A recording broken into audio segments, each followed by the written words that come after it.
Vamos a cavidad abdominal. La cavidad abdominal está de pronto tapizada, recubierta por una membrana muy gruesa que corresponde al peritoneo, peritoneo parental y peritoneo visceral. El visceral es el que envuelve o está tapizando la pared de los órganos de las vísceras, ¿no? Para que encontramos los aumentos del mesenterio, de los aumentos, ¿sí? Y nos vamos a la primera patología, que es neumoperitoneo, ¿no? Aire en la cavidad abdominal o aire en la cavidad peritoneal. Y si es neumoperitoneo, esta imagen, ¿qué densidad tendría? Dentro de la cavidad, fuera del hígado, fuera de los riñones, fuera del intestino, dentro de la cavidad abdominal, ¿no? Estas son las causas de un neumoperitoneo y las causas de perforación de víscera hueca, ¿no? Ya lo conocen ustedes por aquí. Entonces vemos nuestro primer neumoperitoneo, ¿no? Como es aire y el paciente está en el decúbito dorsal, tiende a irse hacia arriba o hacia la mitad superior de la cavidad abdominal. ¿Ya? Entonces lo vamos a encontrar de la mitad de aquí hacia arriba, ¿no? Siempre y cuando sean estructuras del peritoneo que esté libre, ¿no? Entonces observamos una imagen hipodensa aérea en la región anterior de la cavidad abdominal. Todo esto es la cavidad abdominal, ¿no? En la región anterior de la cavidad abdominal, que va desde un extremo del abdomen hacia el otro extremo. Entonces decimos que es un neumoperitoneo. Todo esto. Ahora, ¿con qué lo podemos confundir que de pronto no se puede confundir? Primero con dos estructuras, ¿no? Primero con el colon transverso, pero recuerden que el colon transverso tiene las austras, ¿ya? Esto no tiene austras, ¿no? Y segundo, ¿con qué otro órgano?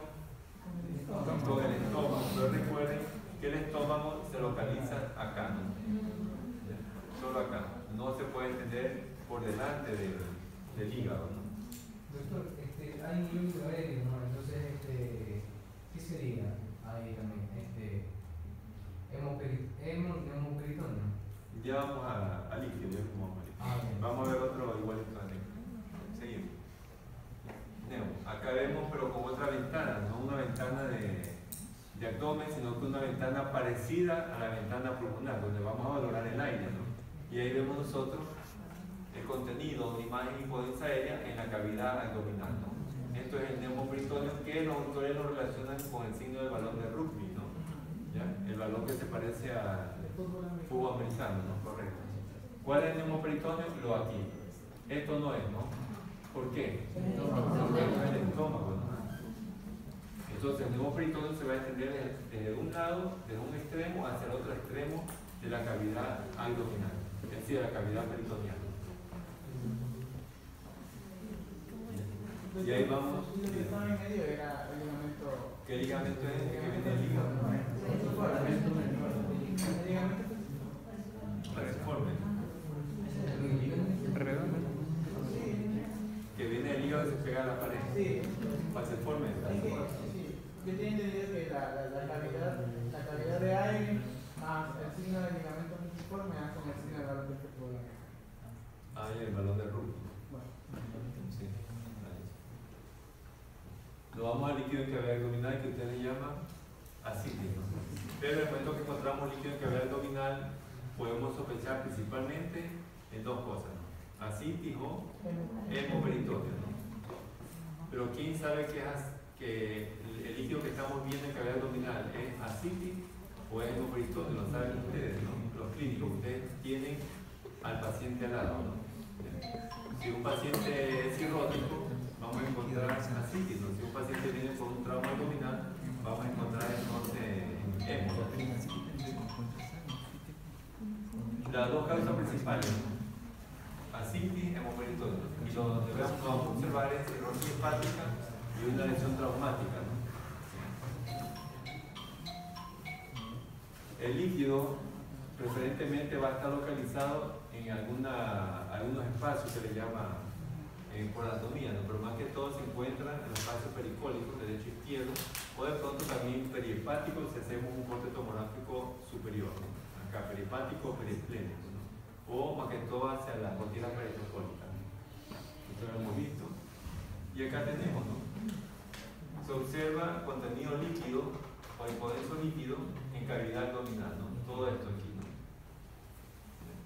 Entonces, el primer diagnóstico es ascitis.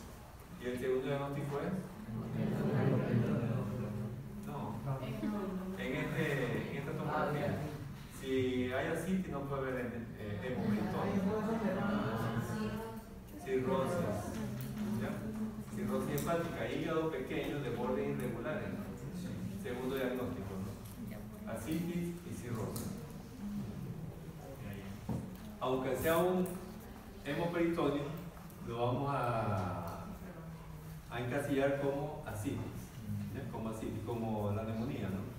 Aunque es alveolar, aunque sea una contusión pulmonar, lo vamos a encasillar como neumonía.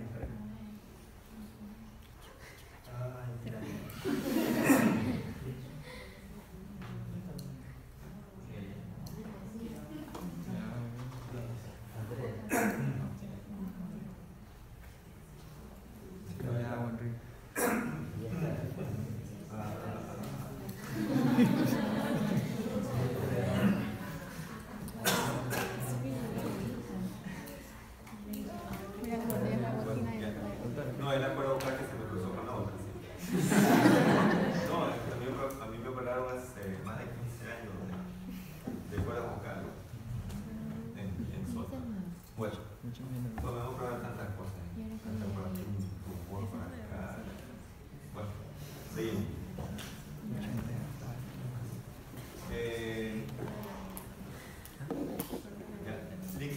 Ascitis y cirrosis hepática. No hay hipodenso líquido.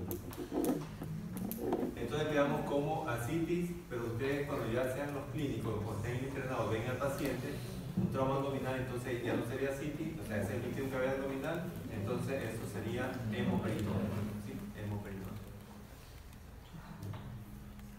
¿Cuál es el diagnóstico ahí?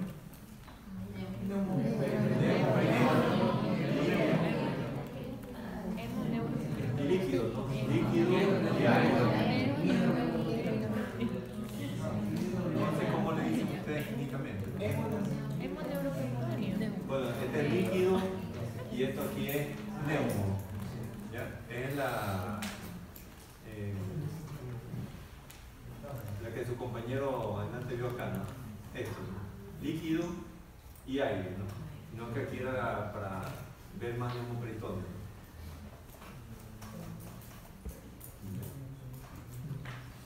Entonces hay aire y también hay líquido, ¿no?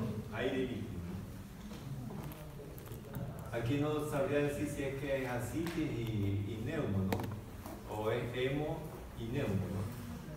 Pero clínicamente, ¿cuál más le conviene a ustedes? ¿O le correlaciona más? Hemo. Hemo, neumo, ¿no? No ascitis, neumo, ¿no?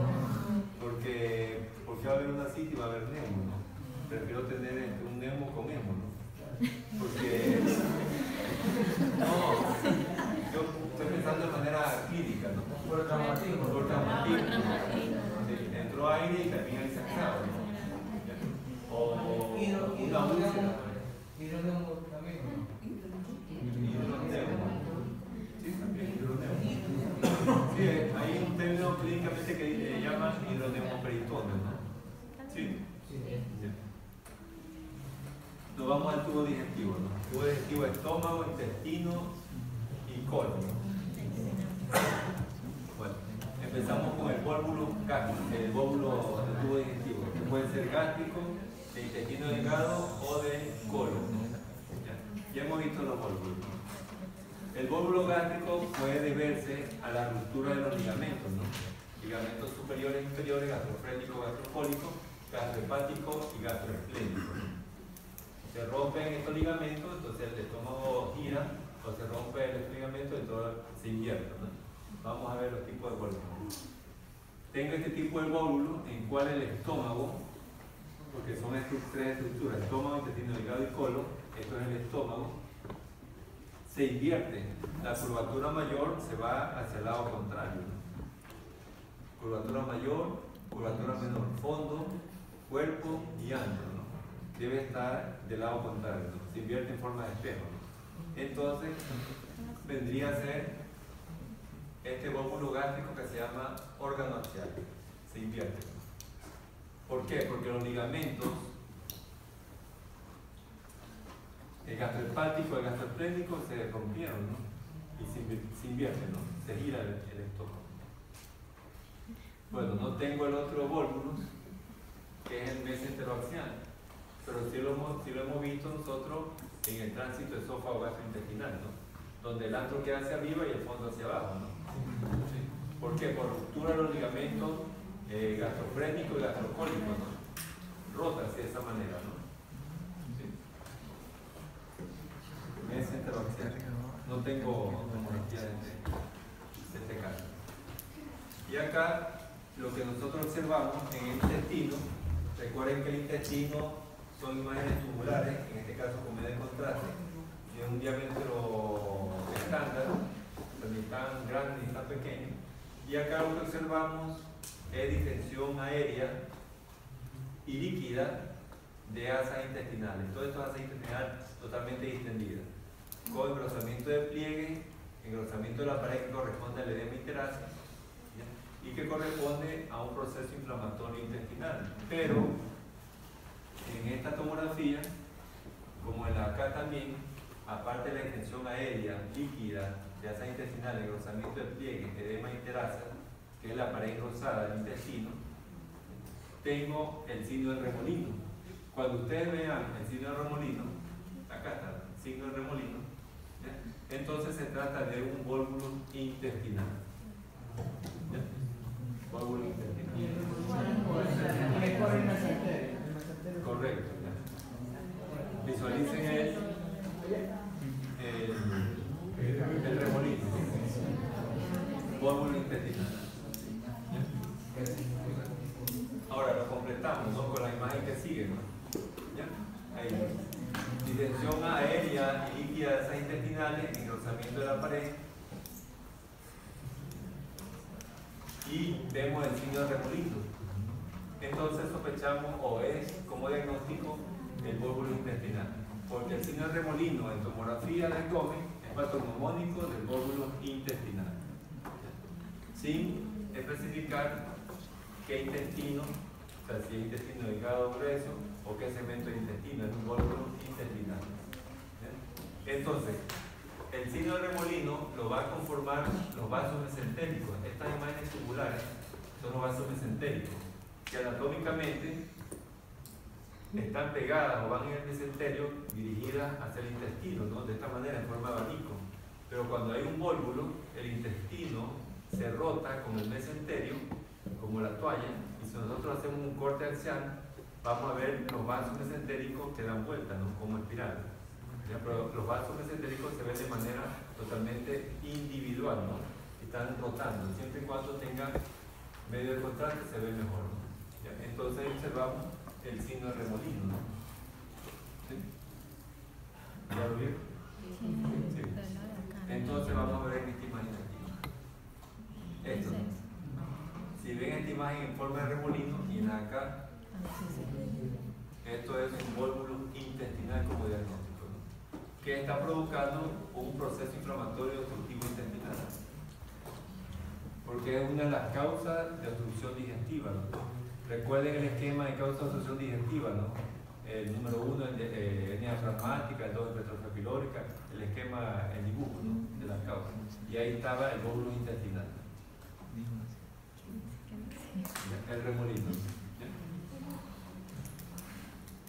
Seguimos.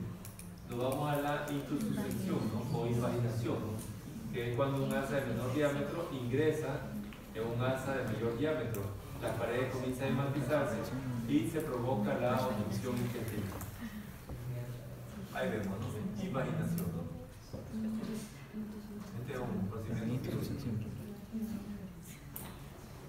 Entonces, en la intussusección vamos a ver primero una imagen redondeada, que es lo acá, redondeado. La parte periférica es hiperdenso. Eso periférico hiperdenso es el asa que está recibiendo, ¿ya? una imagen central redondeada heterogénea en la parte interna que corresponde al asa que está introducida, que está dentro del asa que está recibiendo.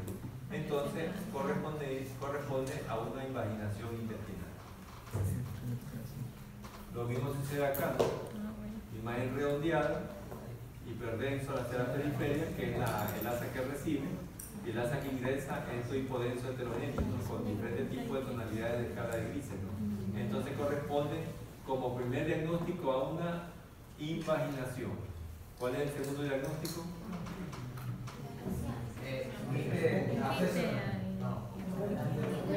Un quiste renal del lado derecho, ¿no?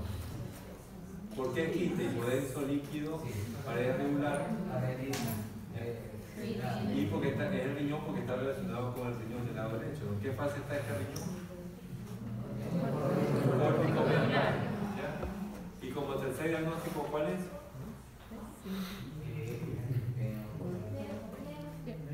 Que no es neumo. Recuerden que el neumo abarca de un lado al otro lado, de un extremo al otro extremo.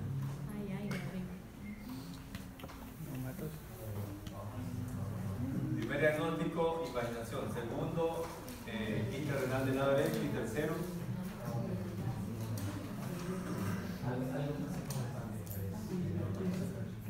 alguien vio por allá. Comer arriba y no.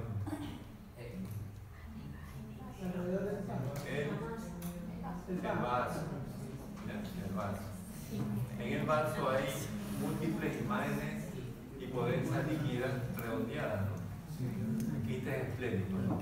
Tercer diagnóstico, ¿no? De pronto, el primer estudiante de los 7 dice, bueno, quiste renal, el otro imaginación y el otro quiste esplénico, ¿no? O sea, siempre al tercero le dejan lo más difícil.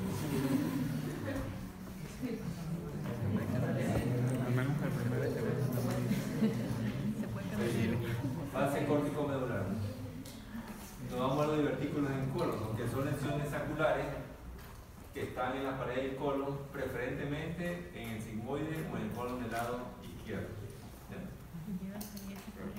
Ya lo hemos visto nosotros por edema varicado.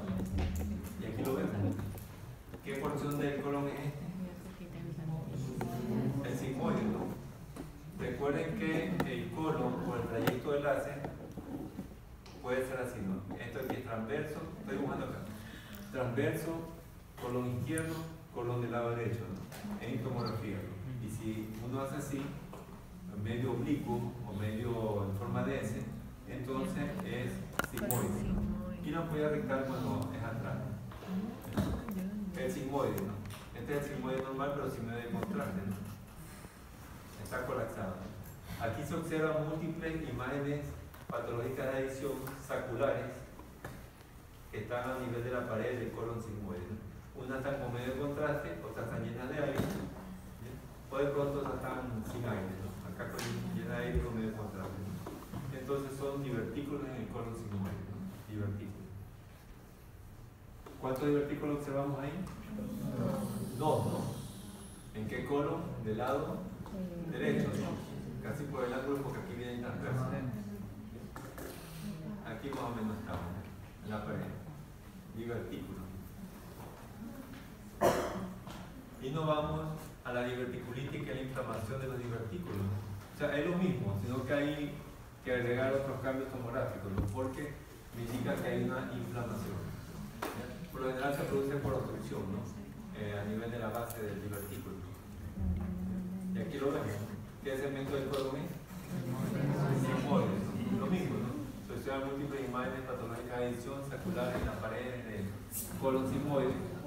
Toda esta bolita aquí llena de aire. Pero le agregamos los cambios en cuanto a densidad del peritoneo adyacente a los divertículos o al colon sigmoide y pérdida del margen, pérdida de definición de los bordes del sigmoide, ¿no? Porque cuando hay divertículos y no hay diverticulitis, la grasa peritoneal es totalmente hipodensa, es negra, ¿no? En cambio acá se vuelve ligeramente hipertenso, ¿no? Porque hay reacción peritoneal. Aquí ya hay sintomatología en el paciente, ¿no?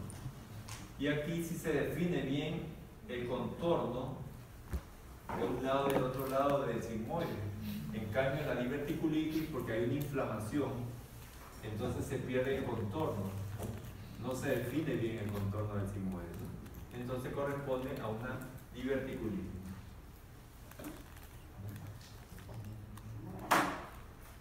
Nos vamos a la enfermedad inflamatoria intestinal, ¿no? No vamos a ver Crohn ni tampoco colitis ulcerosa, sino que vamos a ver, bueno, colitis o escolitis o un proceso inflamatorio intestinal, sin profundizar más allá de esta patología, ¿no? Entonces aquí observamos qué estructura del tubo digestivo, el colon, ¿no? Ahora, ¿qué segmento del colon? El lado derecho, ¿no? El colon ascendente. Lo normal es que el colon tenga una luz amplia, aquí que tiene medio contraste, y las paredes sean regulares finas, ¿no? Pero aquí observamos un engrosamiento marcado en la pared del colon del lado derecho con disminución de la luz. La luz del colon se ve aquí perdiendo porque tiene medio contraste, ¿no? Y decimos que se trata de una colitis, ¿no? Una colitis. O sea, también puede ser Crohn, etcétera, etcétera, pero tenemos que profundizar un poco más después. Y acá, ¿qué diferencia notamos entre esta colitis y la acá? Aquí ya va subiendo totalmente la luz, ¿no? Ya no se ve luz, ¿no? En el rozamiento de la pared hay ausencia de la luz y también hay cambios en la densidad de la grasa peritoneal. Debe verse así negro. Este paciente de pronto no tiene mucha sintomatología, en cambio el paciente acá tiene demasiada sintomatología, ¿no? Mucho dolor, ¿no? ¿Ya? Porque hay signos de reacción, o sea, hay signos de peritonitis, ¿no? Porque hay cambios en la densidad de la grasa peritoneal. Colitis.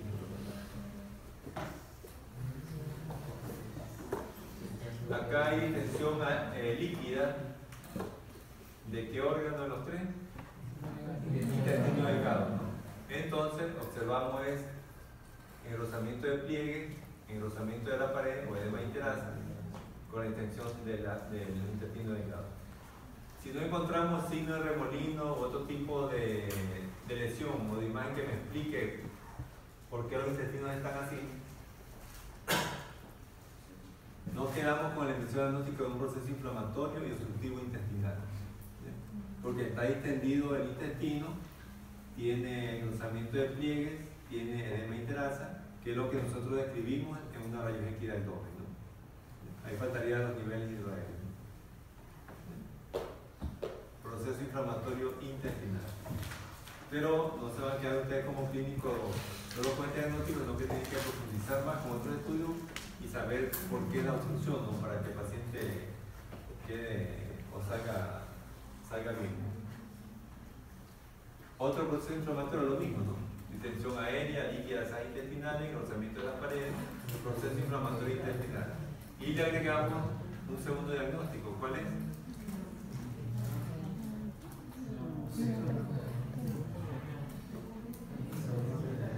Esto es lo normal, ¿no? No, esto aquí es intestino porque tiene los tabiques. Ya hemos visto esto, recién mismo. Hay un proceso inflamatorio intestinal y también hay, ¿qué es esto? Ascites, ¿no? Líquido, ¿no? ¿Ya? Hay ascites. ¿Ya? Acá no se ve, ¿no? El hipodenso líquido, ¿no? Esto acá es hipodenso graso, que es normal de la grasa peritoneal. Esto es líquido, todo esto es líquido, ¿no? ¿Ya? Ascites, proceso inflamatorio intestinal y ascites. ¿Qué observan de raro ustedes en esos intestinos? Empiezan las paredes. Distensión aérea y líquida de asas intestinales con engrosamiento de la pared y la presencia de aire, ¿no? Aire en la pared intestinal, ¿no?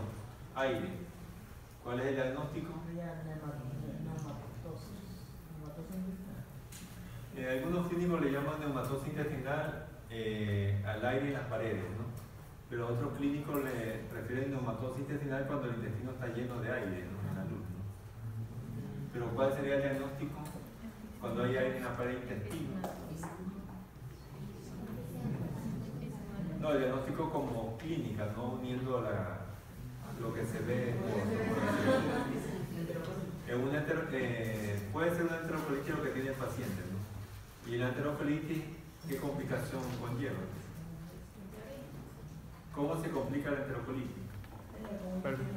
Hay una isquemia intestinal, ¿no? Isquemia intestinal. Cuando ustedes ven aire en pared del intestino, eso es isquemia intestinal, causado por... ¿La isquemia intestinal por qué es causado? Que es un infarto. ¿Por qué corresponde? El infarto es la isquemia, ¿no? Sí. Casi como que son primos hermanos. Por trombo. Causado por trombo, ¿no? Trombo mesentérico. Y esta isquemia intestinal es lo que causa la presencia de aire en los vasos portales, lo que hemos visto en hígado, ¿no? De aquí va hacia el torrente sanguíneo, va hacia el sistema portal y va a dar aire en los vasos portales hepáticos. Esta es la isquemia intestinal, enterocolitis necrotizante, se ve. Totalmente de lujo. Nos vamos al apéndice, ¿no? Recuerden que el apéndice tiene diferentes tipos de localización, depende del paciente. Y la patología se llama apendicitis, ¿no? También que se puede complicar. Pero el diagnóstico de la apendicitis es más clínico por laboratorio. Entonces, ¿para qué solicitamos ecografía? ¿Para qué solicitamos tomografía? Es para ayudarnos, o para ayudar al cirujano para ver qué es lo que va a encontrarse, ¿no? O cómo está, si está complicado el paciente o no. Para eso sirve la ecografía o la tomografía. Entonces, veamos los hallazgos tomográficos de apendicitis. Va a haber engrosamiento de la pared del apéndice, va a aumentar el diámetro del mismo, va a haber cambio inflamatorio de los tejidos adyacentes a la región secal y al apéndice. Normalmente el apéndice está permeable y tiene luz, pero cuando hay una apendicitis y hay una obstrucción, entonces va a haber ausencia de aire intraluminal. Puede haber la presencia de una calcificación que le llaman apendicolito, también le llaman ustedes fecalito o coprolito, ¿no? ¿Ya? Pueden llamarlo de diferentes formas, según el gusto de ustedes. Alteración de la grasa periapendicular. Este es un apéndice normal. Este es el ciego. A veces se ve tubular, otras veces se ve redondeado, ¿no? Cuando hay aire en el apéndice, es normal, ¿ya? O de pronto, si uno le mete medio contraste al colon y el medio contraste pasa en el apéndice o en el edema varietado, está normal. Cuando hay una obstrucción a nivel de la base del apéndice, entonces no pasa ni aire ni medio de contraste, no nada de líquido. Esto es normal. Aquí vemos un signo de apendicitis, ¿no? Entonces ahora el apéndice de pared gruesa, que es lo de acá, aumentado el diámetro y con cambio en la densidad de la grasa peritoneal, porque debería tener esta coloración, esta hipodensidad grasa, lo negro, ¿no? Entonces aquí vemos alrededor del apéndice la grasa peritoneal que tiene alterada la densidad, se ve ligeramente hiperdenso, bordes difusos, ¿no?, del apéndice, y decimos que es una apendicitis aguda, ¿no? O de pronto acá lo mismo, ¿no? Un plano axial y un plano coronal. ¿Qué diferencia hay entre este paciente con este paciente de acá? ¿Qué diferencia hay entre esta apendicitis y la apendicitis de acá?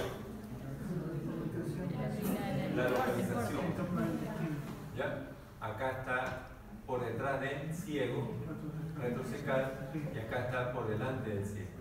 Entonces, aquí en este paciente, ustedes tienen que hacer la palpación más profunda para que el paciente sienta dolor.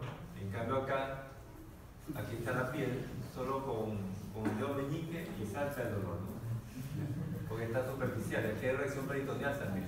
Usted ve la grasa, ¿no? No está negra como esta, sino que está gris clara, entonces es reacción peritoneal. Cambia la grasa peritoneal adyacente al apéndice.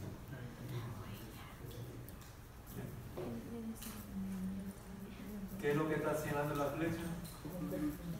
El fecalito, el coprolito, ¿no? Entonces, este es el ciego y esta es la clasificación que está de pronto del corte más inferior o superior pegado al apéndice, ¿no? Pero el diagnóstico no es apendicitis, sino que es apendicolito, ¿no? O fecalito, ¿no? Porque no estoy viendo yo el apéndice, aquí sí es apendicitis, ¿no? Pero recuerden que usted va a recibir todos los cortes, ¿no? De arriba hacia abajo, ¿no?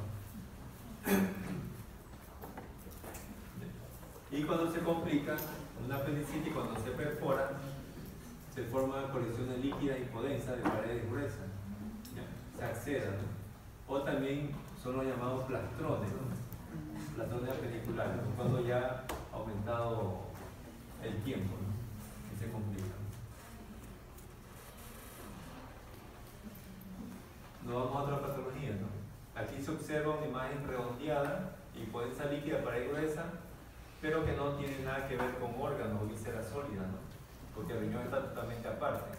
Está aquí a nivel del mesenterio, este es el mesenterio donde están los vasos, y relacionado con los intestinos, ¿no?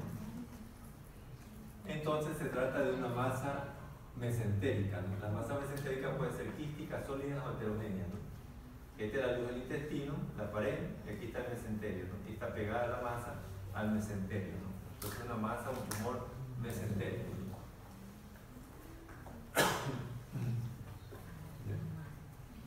Lo mismo, ¿no? Si ustedes encuentran una imagen redondeada, ovalada, impodensa, líquida o heterogénea, sólida, que no tiene relación con ningún órgano o víscera sólida, ¿ya? Pero está en la cavidad abdominal relacionada con el mesenterio y adyacente a las asas intestinales, se trata de una masa mesentérica, ¿no? Hay diferentes clases de masa mesentérica, ¿no? Pero para empezar con el diagnóstico, una masa mesentérica, ¿no? Que es por lo que acuden a los pacientes cuando tienen distensión abdominal, pero el abdomen está duro, no está blando, ¿no? Y tampoco está timpánico, ¿no? Mira que esta es la masa, ¿no? Una masa mesentérica, en el mesenterio. Por lo general buscan la línea media, pero por el gran tamaño a veces pesa y se va hacia un inmentor, ¿no? Nos vamos al tumor intestinal, ¿no? Intestino delgado y también lo que es el colon, ¿no? Tomamos como referencia el intestino delgado, la luz permeable, o sea, con un diámetro simétrico, sin obstrucción, y las paredes, ¿no? En cambio, que observamos un segmento de asa intestinal con una imagen hiperdensa que disminuye la luz, ¿no? Entonces es un tumor, ¿no?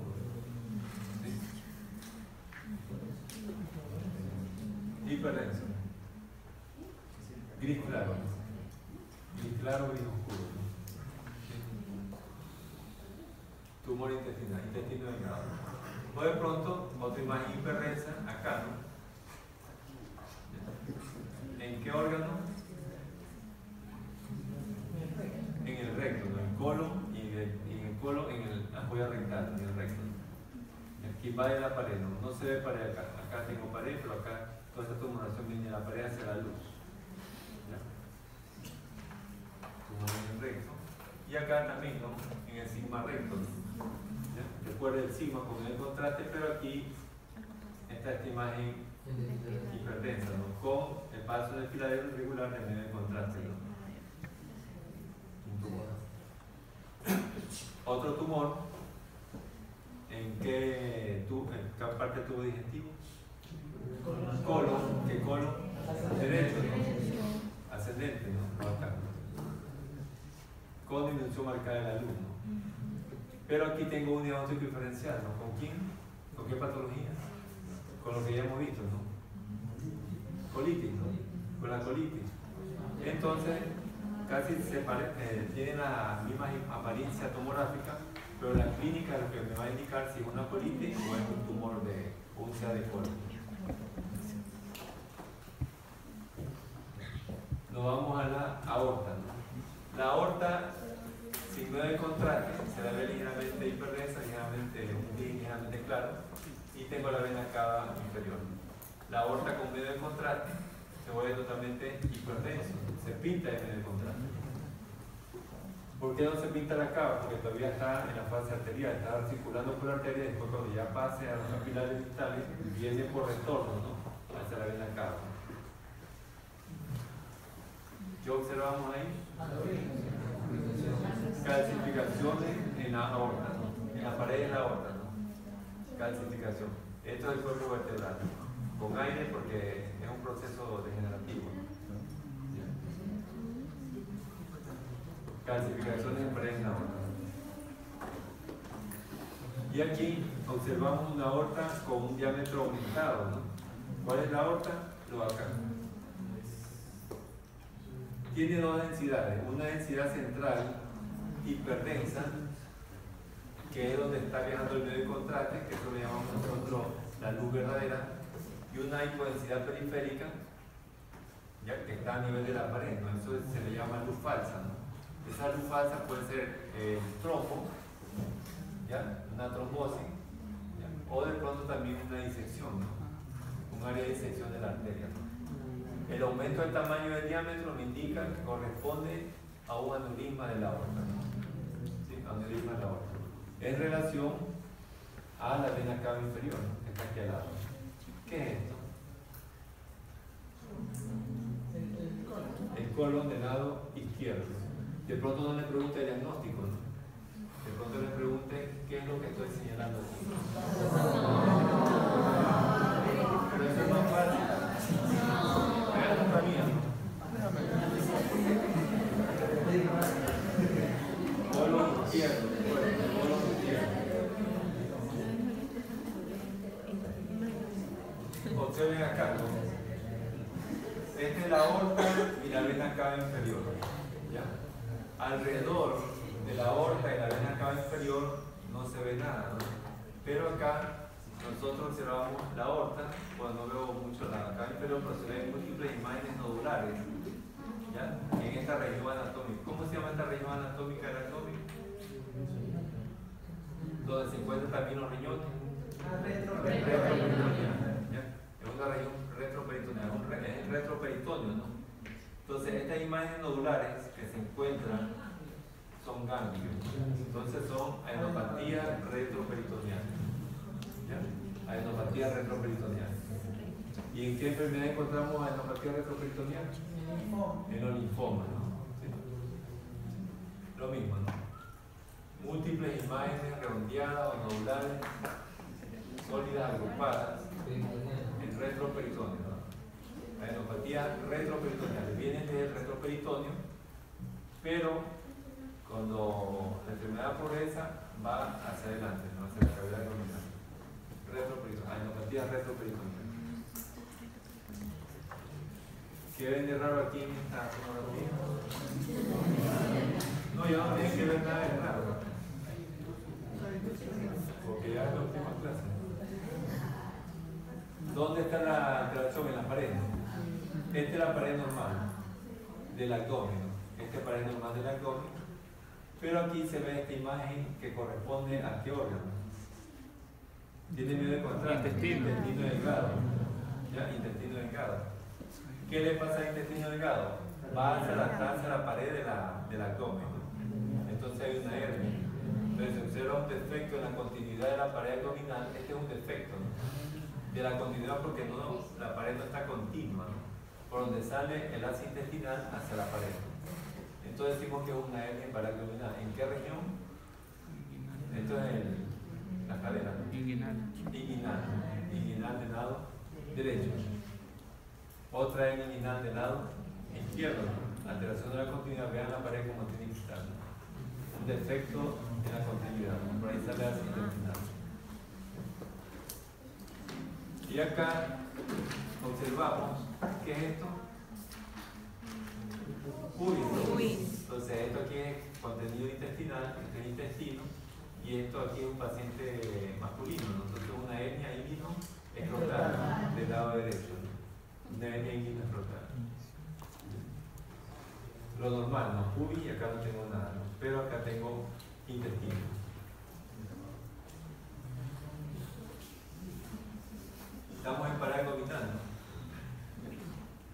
¿Cuál es el lado afecto? ¿La mitad derecha o la mitad del lado izquierdo? La derecha, ¿no? Porque encontramos engrosamiento de la pared abdominal con esta hiperdensidad difusa, ¿no?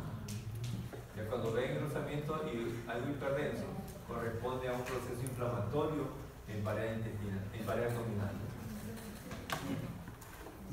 De pronto puede ser por un trauma, puede ser después de una cirugía, alrededor de la cicatriz, etc. ¿Qué es esto? Colon del lado izquierdo. ¿Cuál es el diagnóstico ahí? Creo que es la última imagen. Acceso en el psoas. Acceso en el psoas del lado derecho. Psoas más redondeada, hipodensa, líquida y también con aire, de pared gruesa, localizado en el músculo psoas del lado derecho.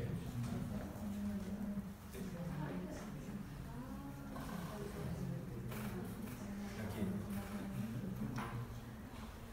Aire y líquido, ¿no? Acceso. Bueno, hasta ahí. ¿Alguna pregunta hasta ahí?